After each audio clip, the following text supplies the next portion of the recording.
Hi, I'm Daniel, and before the episode starts, I want to briefly talk to you about the Garden Outreach Project, a WCF program focused on putting faith into action. Our mission is to inspire and support Christadelphians in North America to share Christ's love through outreach initiatives. This is done by facilitating national and local outreach activities, supplying resources, and providing funds to help brothers and sisters serve those in need. For example, in 2020, over 40 ecclesial groups participated in our Bags of Love initiative, which saw over 800 sleeping bags distributed to shelters and those without a home. If you, your ecclesia, or CYC want to learn more and get involved with our latest initiative, please visit our website at www.thegardenoutreach.org. You can also follow us on Facebook and Instagram at The Garden Outreach for the latest news and encouragement. And now, here's the show.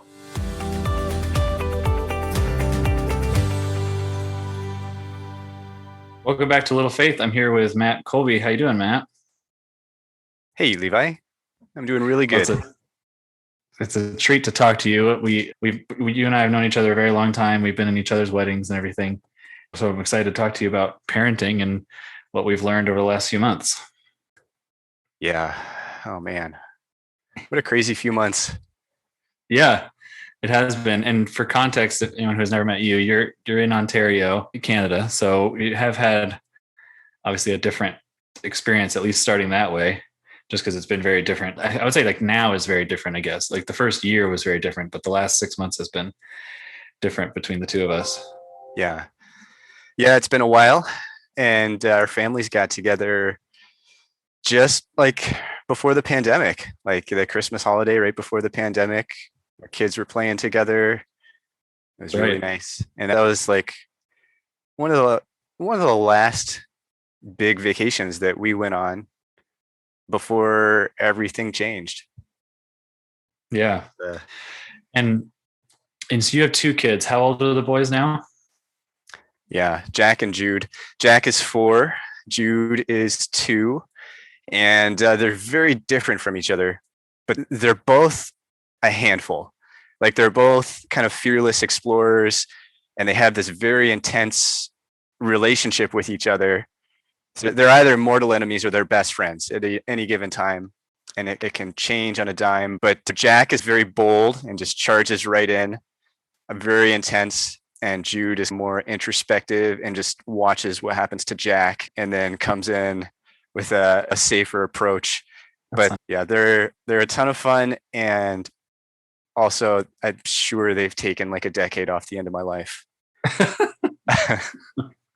Yeah, so that's the fun thing when our families are together, because Pippa's in between them. She's a few months older than Jude, but really just a few. She just had her 3rd birthday, and his is coming up in August. Yeah, that's right. I think the single biggest challenge was virtual school for Jack.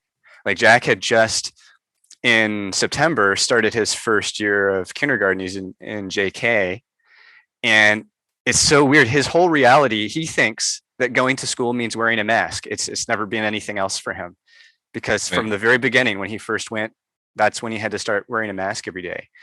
And it was also really nice for Carmel and I to get some one-on-one time with Jude, because you put the two of them together and it's a very different dynamic. But all of a sudden, Jude, who was the younger one who'd never gotten this dedicated time, he was getting this time to grow his relationship with us, and we were getting this peaceful time with him.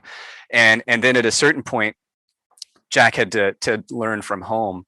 And that became very stressful, especially for Carmel, to try to keep Jack paying attention to a teacher on a screen and also keep Jude pacified and happy, and when he's crawling all over her and wants her attention.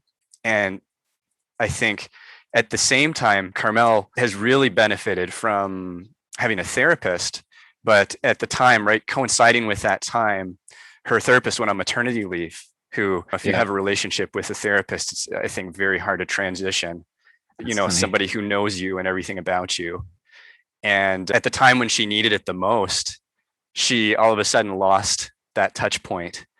It became very difficult. And everything that just has a domino effect on everything. Like our relationship became more difficult, and everybody's on edge. And she really bore that burden a lot more than I did. And I would do my best. I work from home, and I'd be able to come up and watch the kids sometimes, but not all the time. And by the time I came up at the end of the day, like she was just emotionally spent, and then she'd used all her energy keeping it together and would be like, that's it, I've got nothing left. And that's been tough, and that's still going on right now. And Jack's got one week of school left, and they never went back here in Ontario. They never went back. So for us, that's been the toughest part, I think.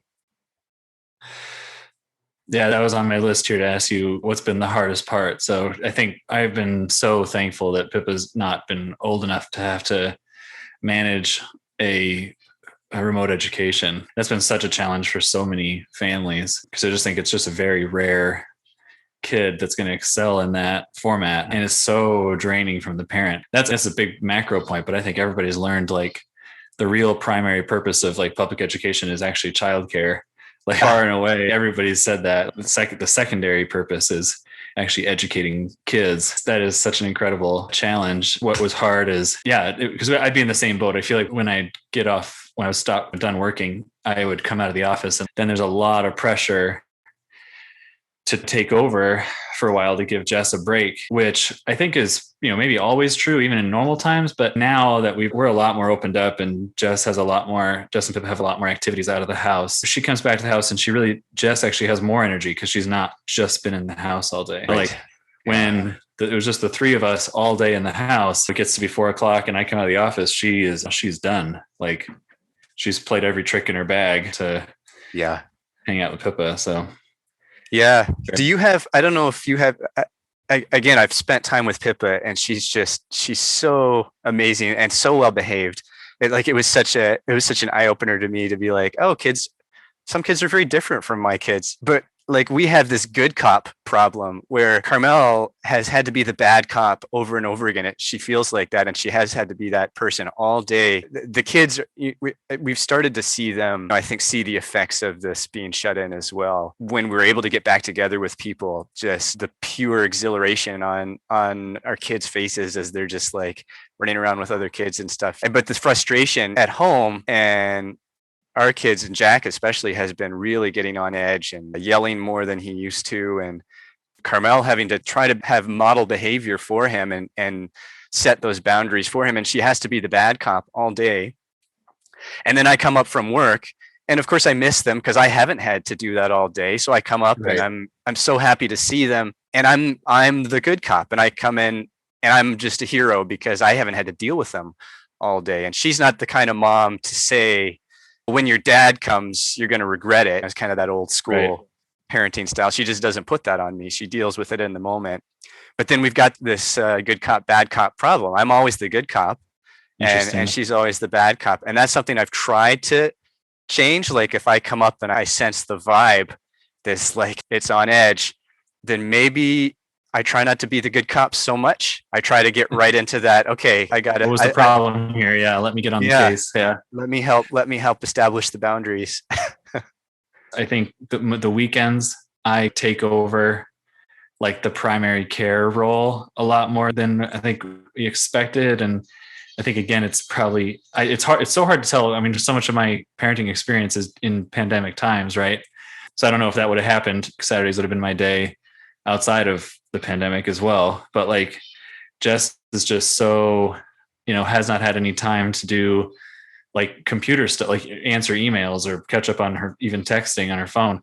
And so I like tap in, and I have noticed that then like, that's the day that eventually Pip was like pretty excited to see her mom, and it's kind of like the role reversal goes through.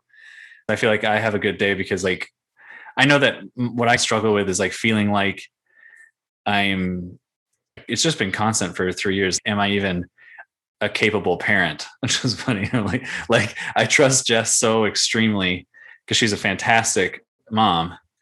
And she like literally went to school for early childhood development as a teacher. Like she's got a great mom resume, period.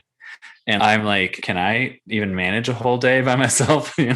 It's an insecurity. But so I actually look forward to the weekends, because then it's gratifying to me to be able to spend a whole day with her and then feel like, oh, I am pretty good at this. Yeah. I can do this. Yeah.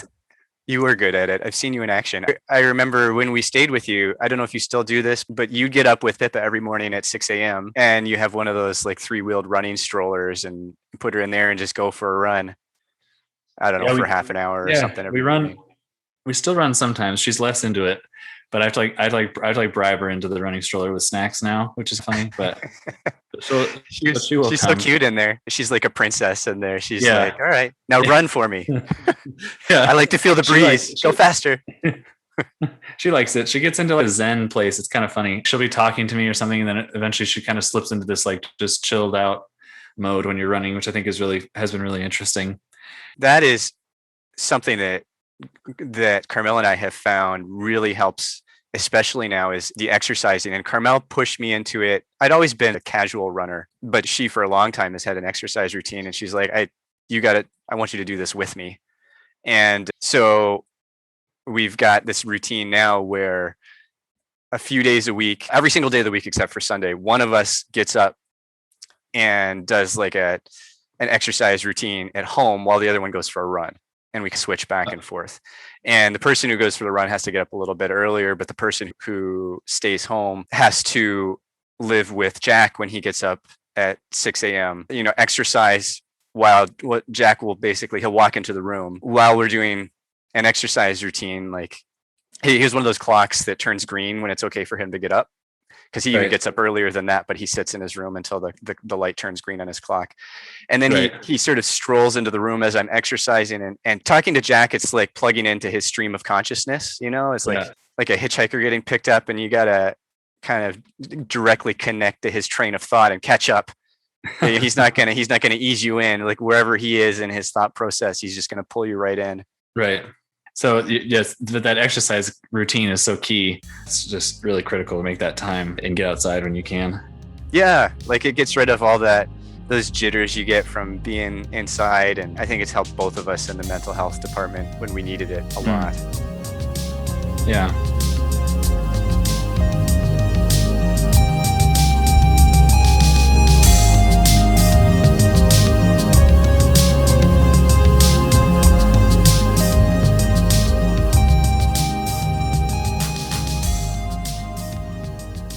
Parenting through the pandemic has taught me a number of important things. Number one, mental health care is real and very important for everyone. From my 6-year-old enjoying her quiet time by phonetically writing stories in her room, to my wife and I both regularly talking to a remote therapist, everyone needs to find tools to help calm and center themselves. My wife has been an amazing teacher, playmate, and chef for our children this year, and I have struggled to learn that sometimes an evening doing nothing and doing it alone is more important than constantly working on projects.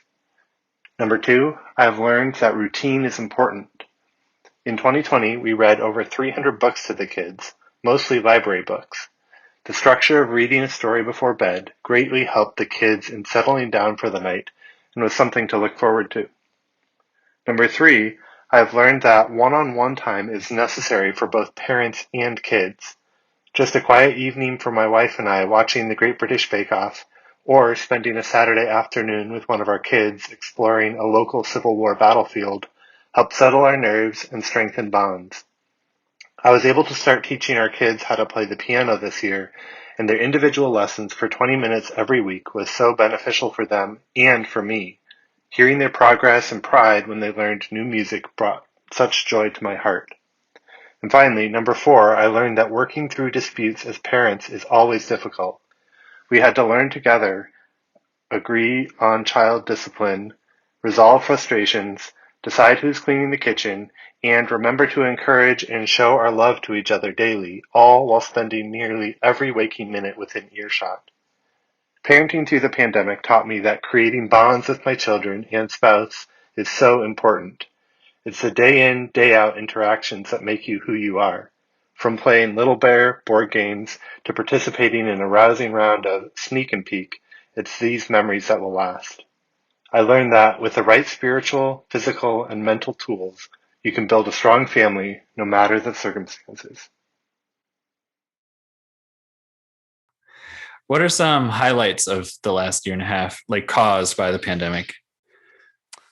Oh, man.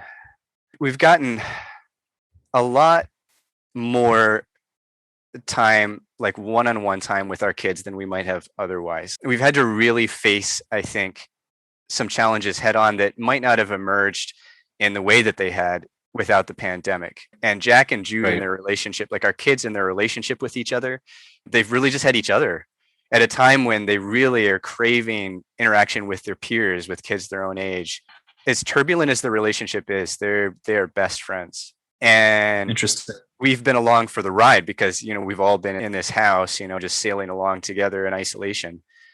And so it's been like very emotional and stressful and taxing, and I think really positive at the same time, seeing that sort of relationship between our kids blossom and being right in the middle of it. In a different year, a non-pandemic year, we would have been out of the house so much and wouldn't have been forced to do that. And there would have been highlights to that as well. But yeah, I think in that way, it's brought us together and made us closer.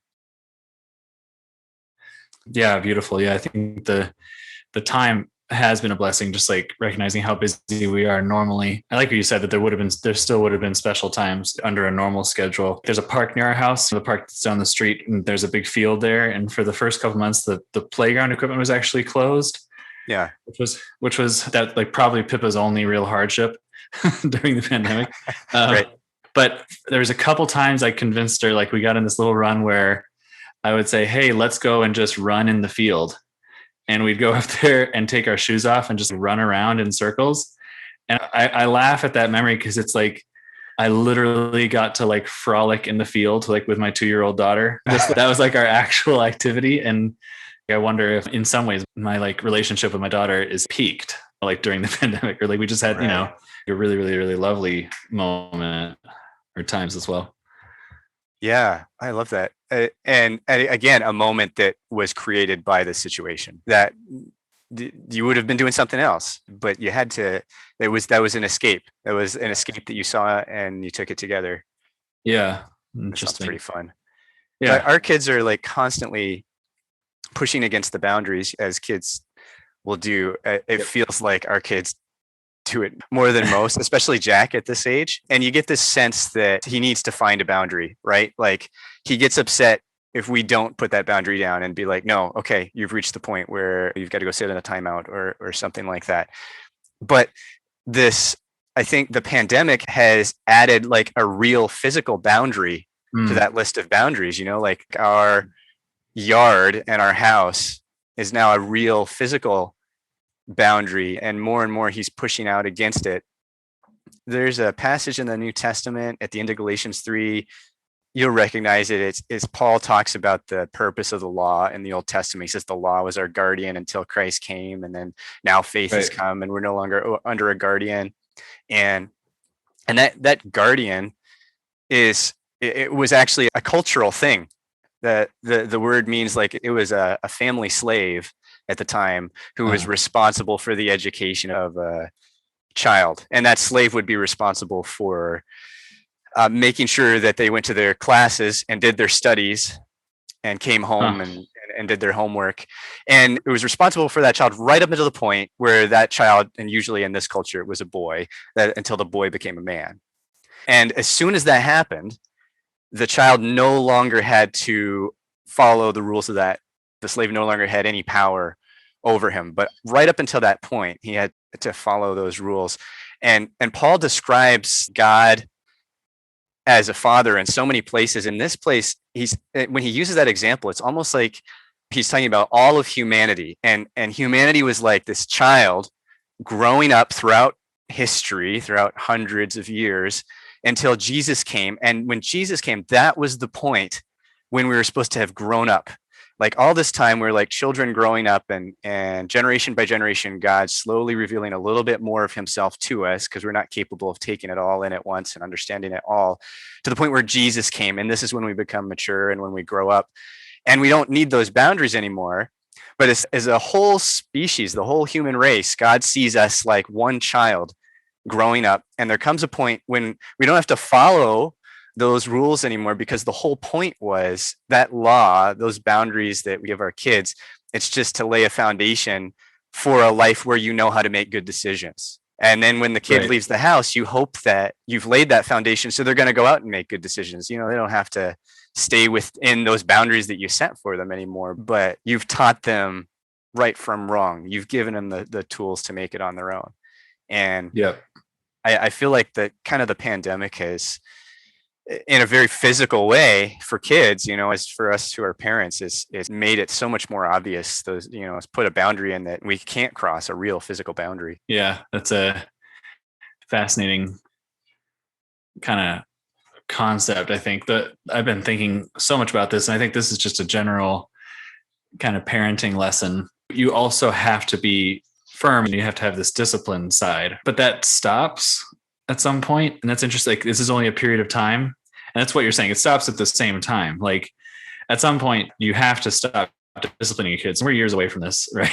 But like the relationship has to switch to one of only love and respect that, you know, that your kid feels for you. And that's the only reason they would listen to you. I included this in an exhortation, like it wasn't last year. It was actually, so it was right before the pandemic, but because I was actually thinking about my relationship with my father, and I made up this example. Like, actually he called me one day and asked me to come over and help him move an exercise bike.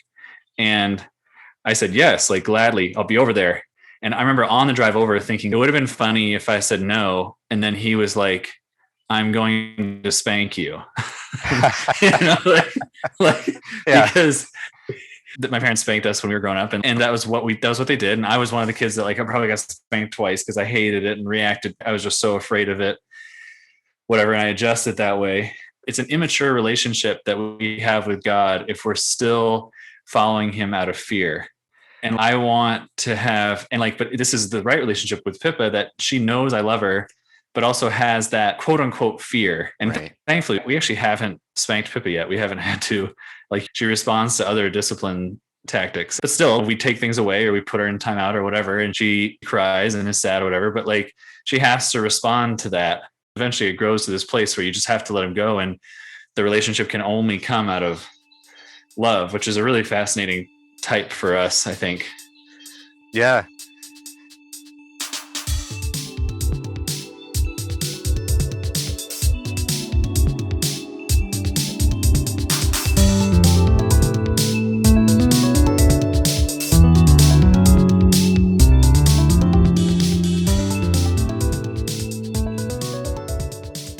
Becoming a dad during the pandemic has taught me more than I could ever hope to distill into one soundbite, but something that I've reflected on is the beauty of the slowness the pandemic lifestyle brings.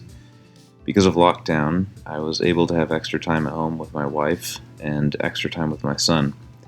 I learned how to appreciate my chores as time for self-care and opportunities to think.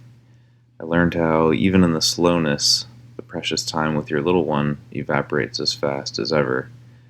And finally, one surprising angle of becoming a dad in the pandemic is my relationship with work. As an educator, so many of my colleagues struggled almost immediately with their sense of purpose and trying to teach online. I didn't really have a chance to experience that. Becoming a dad instantly flipped the switch in my identity from educator to father, and finding meaning in my profession hardly entered my mind anymore. Being a dad became everything. I've heard other parents say it, but like, when you become a parent, probably almost right away, you know, like maybe the day your first child is born, you feel this way. I probably did, but you realize, and there's probably an instant that you would do anything for your child, and there's nothing they could do that you wouldn't stop loving them because they did it. You would forgive them for anything. And probably if you have faith in creator God, you know, that in the Bible, it describes God as a father in so many places, then you realize in that moment that I'm not a better father than God is. Right. And so God feels the same way about us. And that's pretty powerful, that realization. Very powerful. Yeah. I mean, I actually was thinking about New every morning because when we put Pippa to bed and I'll miss her like an hour later. And to me, that actually reminds me of that New every morning is the love. That's a line from a hymn. And it is funny. I get so excited when she wakes up every morning, even if she was like a beast the day before. Like it doesn't, it's Yes. just our love is like, our love for them is like totally renewed. And that's like a fascinating thing. It is like having an infinite source of something. I totally know what you're talking about. I just wish it was also infinite energy. Yeah, that's the real problem. That's the real issue. Like Carmel and I, if I'm just being completely honest, we are just so much looking forward to bedtime. And then the couple hours after bedtime where we can just hang out or do our own thing. We look forward to that because we're deprived of it so much. But there have been so many times where it's like 9:00 and the kids have been in bed for a little while. And so we'll like just start talking about something they did that day and laughing about it. And then just say, oh, I miss them. Like, already we just want to get them back out and play with them or go cuddle with them. And it's like you said, the day might've been awful. Like they might've just like really put us to the test that day. Yeah. That's clearly a God thing, having that, infinite love feeling. Yeah. Yeah. It's not something I ever knew I had to tap into before until it was there. All of a sudden it was there. Like I know just about every kid kind of wears their heart on their sleeve, and it can be really, really endearing. And then it can make you want to tear your hair out because when they get upset over the most ridiculous things. It was a revelation to me that children feel emotions every bit as strongly as we do. And just because you might think the reasons for their emotions are silly, it shouldn't lead you to think that their feelings are any less valid or less impactful or important. And it's humbling to realize that I don't know. I think subconsciously, I think I'm stressed out and angry for valid reasons, but you're angry and stressed out for silly reasons. But then if I just pull up to see the whole forest, actually, if you put it all in perspective, everything I'm angry and stressed out about is probably just as silly as the stuff that you're angry and stressed out about. And then again, that's probably how God sees us, right? Yeah. So take it easy. It's all going to work out. But put in that perspective too, it's like, sometimes I just get so angry and frustrated when my kids are angry and frustrated. I just tap right into that rage and I'm like, enough, just stop, just be quiet, sit in your timeout. But those feelings that, they're just every bit as valid as my feelings. The reasons don't really matter. The feelings are just as valid. Yeah. And it's got to be how God sees us, That's true. Yeah. And I had not thought about that before, that he doesn't trivialize how we're feeling. Like I do trivialize how Pippa's feeling, but I more like just feel sorry that she's feeling that. I'm like, man, I'm really sorry you're so frustrated right now. Like that's it's a bummer. Yeah. I totally agree with you that I trivialize that. And that's fascinating. I'm going to keep thinking about that God probably doesn't do that to us, like that's what it's like at the end in Jonah 4 when he's just, what, like your plan is so stupid, right. Like, this plan is ridiculous. Yeah. So it's just, yeah, that's a good example. I think one thing I really struggle with, and having seen you in action, I think you're probably better at this than I am because I think you're quite good at multitasking. I'm quite bad at it, but I think it's really important to try to be present with your kids, if you know what I mean. And I'm so bad at it. And they are constantly want to talk about everything. Like it's just, especially Jack, like I said earlier, it's just like a constant, this is a stream of consciousness with him. He's talking nonstop. And when I'm around them, I try to keep my phone in my pocket as much as I can. Right. And when I'm doing a bad job of paying attention, and I know it's like a lot of times I don't know it, but when I can see that I'm failing, then sometimes I'll just make myself like physically bend down and get on their level and look them in the eyes and be like, okay, wait, okay, say that again. Like I was not paying attention because you've been talking nonstop for the last hour. But yeah, that's something I really struggle with, is just staying present with them and being present with them. And I feel like they really need it, but I really struggle with it. I don't know if I know you're better at this than I am. I don't know if you have any secrets. That's been a conversation for me too, because like I find the phone yes, I can multitask and like think about more things at once. And like, I have no problem answering her when I'm also looking at my phone, which is different than like Jess. Jess can't do those two things at once. But I mean, my problem is I'm a multitasker because I live in like constant fear of missing out on anything else. And it's like what I've had to work on is like being present is the most important thing that I'm doing. It's like I miss her when I'm not with her, and then when I'm with her, I'm thinking about what I'm going to do after I'm with her. And that's like kind of silly. Like I should figure out how to be more present. And that's like mindfulness and just kind of I'm still working on how you practically improve that characteristic, besides just being aware of it. I'm not sure. Yeah, it's a struggle.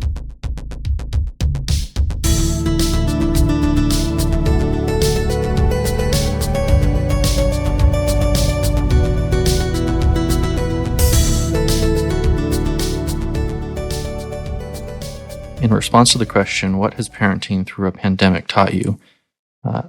Honestly, the first thing that I believe that it taught me is to appreciate my wife and what an amazing job that she does with managing both her job and supporting the three boys and keeping everything going through everything that happened during the pandemic. Most of my contributions, I feel like, was investing in a good pair of noise canceling headphones so that I was not driven crazy and causing more stress for her and trying to help her as much as I could whenever I wasn't tied up with work. But in all seriousness, what I feel like we learned together as a family, what I learned through parenting through the pandemic, was to slow down and enjoy the time that we had together. At the start of the pandemic, when everything went into lockdown, I know one of the things that we all seemed to kind of take a collective deep breath. And I remember we all slept a lot, even the kids who normally are running around being crazy all the time, just wanted to lay around and not do anything, as we sort of realized that our balance between social activities, serving in the ecclesia, and family time had all kind of gotten a little out of whack, where we'd swung to one of too many extremes. And as we've been coming out of the pandemic, it's been something that Krista and I have been very conscious of, is making sure to have a balance where we still want to serve and still want to help out in our ecclesia and do things and spend time with friends and socialize, but also to make sure that that is balanced with having time where we're just at home together as a family to be able to enjoy that sort of nuclear family time. And then ultimately it was just to have patience with each other, especially when you're in lockdown and you're stuck in your house together. It can be challenging sometimes when you're just with the same people every day, but just to remember to have that patience. And that's not just with my wife, but also with the kids and with the boys, to be able to listen to them and work with them and talk to them and hear what they're saying, and have them, as they're getting older, to be able to hear what we're talking about, to be able to have that patience with each other, just to be able to rely on each other and work together through any challenges that may come up.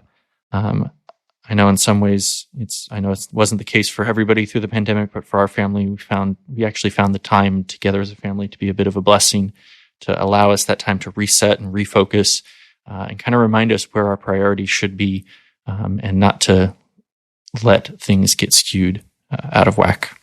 So that was what we learned through parenting through a pandemic. I remember the last time our family got together, and Jack still does this thing where he will ask the same question over and over again because he's not getting the answer he wants. And so he'll just keep asking the same question, can I have a cookie after dinner? And it'll be like, yes. He just wants confirmation. Jack always knows what he wants. He always knows exactly what he wants, and he doesn't care about anything else. He wants to do that thing. And it's not usually what we want him to be doing, but we try as much as possible to, whenever we can, let him do that thing. Let him be independent. Let him drive. And of course, a lot of the time we don't. But anytime it makes sense, we try to let him. But it's one of the hardest things about parenting him is that the first time we took him to the beach, he was sure he hated the beach. And we had to drag him kicking and screaming into the water. And then kicking and screaming, hold him in the water with all these other parents around. This was pre-COVID, until he realized I love the beach. And then it's just like pure raw joy. He's just like screaming with joy at the beach for hours. And then we have to go. And then it's the same agony all over again, getting him off the beach. He's so focused, like the one thing he wants. And the one thing then he wanted was to stay at the beach. And before, he was so sure that the one thing he hated was being at the beach. And this happens time and time again. He will change his mind about something, and then that one thing will become his sole focus, and nothing else matters. And you cannot convince him otherwise. And that usually is the cause of the most chaos with him. Whereas as Jude is more relaxed, you can bring him into a situation and he'll adapt to it and be happy in a lot of different ways. But he's a mirror of Jack too. So if Jack's doing it, then he wants to do it. Yeah, Jack's fascinating, just his principles. Like, he is a real warrior. I know that from hanging out. Like, he believes in something, and then that is it. Yeah. So, yeah, he's a passionate guy. Yeah. And there's a real solidarity between him and Jude, and it will unite them and divide them, because Jude will be like, whatever it is Jack wants to do, Jude wants to do it. But it might be that it's just the one toy that Jack wants to play with. Forget it. And so, knowing Jack and Jude, like, Jack's pretty solidly built, and Jude is pretty small. But when Jude is fearless, and it's like watching if you've ever watched a cat dominate a dog. Have you ever seen like a cat sit up on a table and just keep smacking a dog in the face when it jumps up to bark? It's like watching Jude and Jack. Like, Jude is just fearless in the face of Jack, and he fights smarter, and will, like, when he wants something, he'll just go for it, and he'll take Jack on head on, which I should probably parent him harder about it, but part of me is just proud.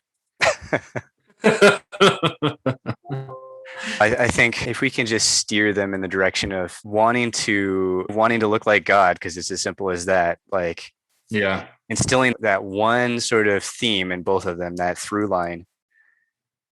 If we can get them on the same page, especially now in these early days, if Jack does something, Jude wants to do it too. If we can get him focused on being kind, then Jude's right there with him. And right now, that seems to be the key. I'm sure there'll be a day when Jude wants to be nothing like Jack. But right now, that seems to be the key to, like, we get one of them.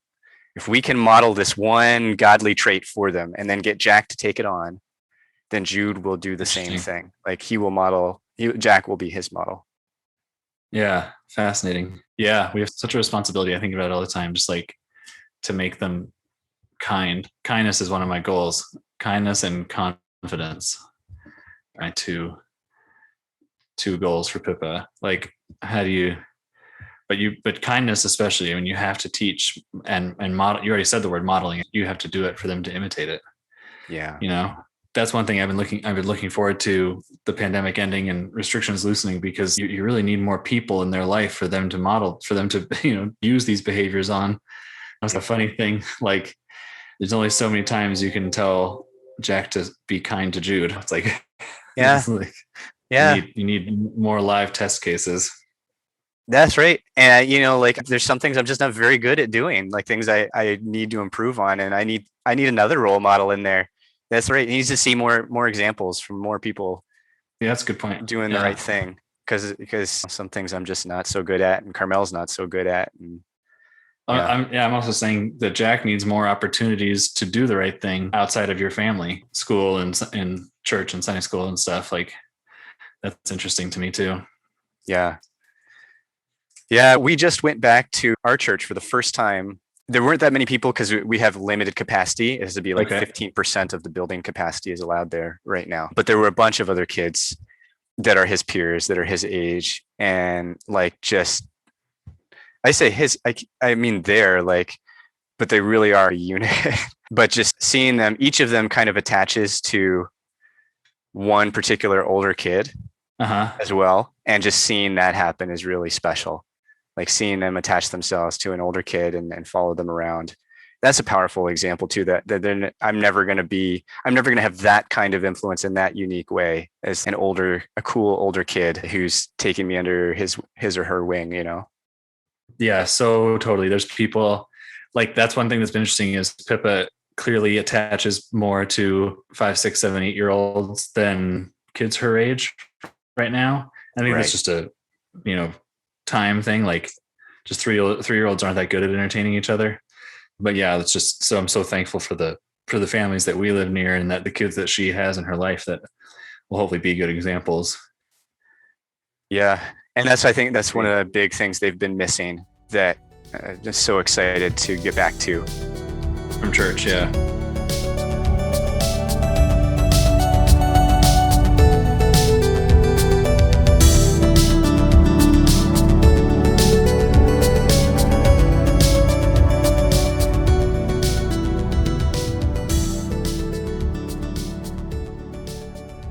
Parenting during the last 2 years or so, which has been mostly that of the pandemic, has taught me that mental health is important, and without the kids being engaged, it's detrimental to whatever goal I might have had in mind.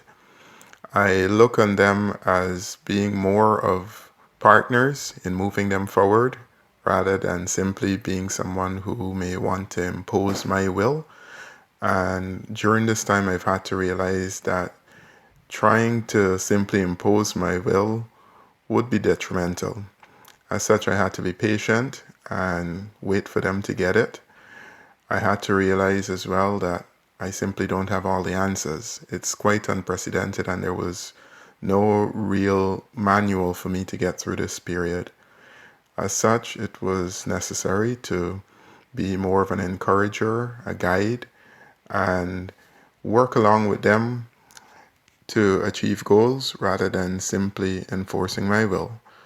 Additionally, I had to also recognize that there were some areas where they knew what they needed to do, what they had to do, and I had to trust them somewhat while also keeping an eye. Another thing that I had to learn was that too much can be detrimental. I recognize that in doing multiple things, many things that I would have wanted to enforce in a non-pandemic period was simply not possible during this time. For example, we moved from not having much of a CYC in our meeting and not being able to attend any, or sometimes quite often their Wednesday night meetings, to becoming a case where getting to a point where everything was available right at the click of a button. And it didn't take long for the kids to recognize that it was sometimes too much for them, and I had to learn that lesson as well. So I had to be prepared to work along with them and help them to get to the key things that were necessary rather than just everything that would have pleased me. So these are some of the lessons I learned during this period. Having kids, everything changed. I was never like a kid person until I had my own, and now I just love being around kids. It's just refreshing to be around people that are just so genuinely being themselves. They don't hold anything back.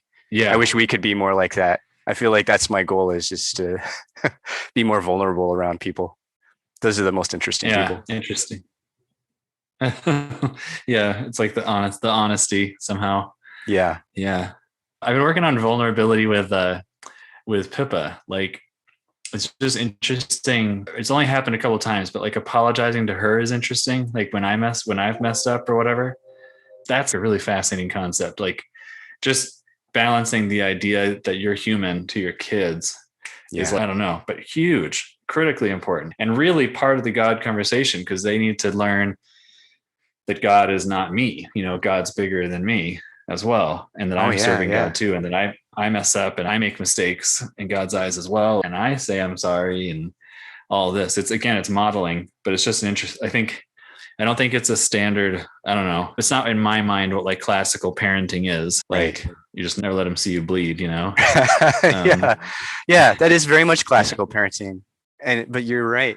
I love that. As being vulnerable is a really important part of modeling, and something that we don't always have to be just a stone wall with no emotions, and let them know why you're feeling the way you're feeling, and let them know when you make a mistake. And I think an interesting thing too is changing your mind. Like this really blew my mind as a kid when my parents would tell me that they've changed their minds on things, which is like really important, because actually which is funny because like, especially with our young kids, I've told you, no, I'm not going to change my mind. There's a healthiness, even though they're repeating the question, there is actually like there actually is like a healthiness to that, because you should be able to change your mind and not be afraid to change your mind, and be open to changing your mind, I think, because that's healthy too. You're showing, again, that you're not perfect, and like the first decision wasn't the best one. That's just a constant balance though. Like when should Pippa just accept that this is the answer, and when should she work with me to help me change my mind? Yeah. Yeah. And I don't know, does Pippa ask you questions frequently that you really don't know the answer to? Like you can't answer it well? Not yet. Yeah. I found that Jack's doing that all the time now. Like my cop-out answer might be, well, that's the way God made it. Right. As opposed to giving him a more nuanced answer to the question. But I'm trying to, as much as possible, just admit what I don't know, like when I don't know the answer, not just act like, well, I know everything, so I'll answer this question. But be like, I don't know, or here's a possible answer, but I'm not sure. Yeah, that's cool. Thank you for your time. And we're going to ask some other dads, what have you learned about being a dad in the last 18 months? Yeah. The pandemic has highlighted just how blessed I am to have these kids even, and to have the houses that we have and the jobs that we have. Like, it's a challenge, and there's definitely been challenges, but I think it's so much easier for me to sit down to dinner and hold her hand and pray, thank you for the food, and just really be very thankful when I'm reading the news we were reading, and then just having the small problems, but really, lovely experiences with her, and just living the life that we've been given. Just feel very blessed. Yeah, all this. I'm totally right there with you. I'm pretty introverted, but the pandemic has made me realize that I'm not like 100% introverted. And all the time these days, more frequently now than at the beginning of the pandemic, I'm just so glad that I have these kids here with me and all this love in our house. And yeah, I think it just makes us more aware of God's presence with us and what's really the most important thing that he's given us.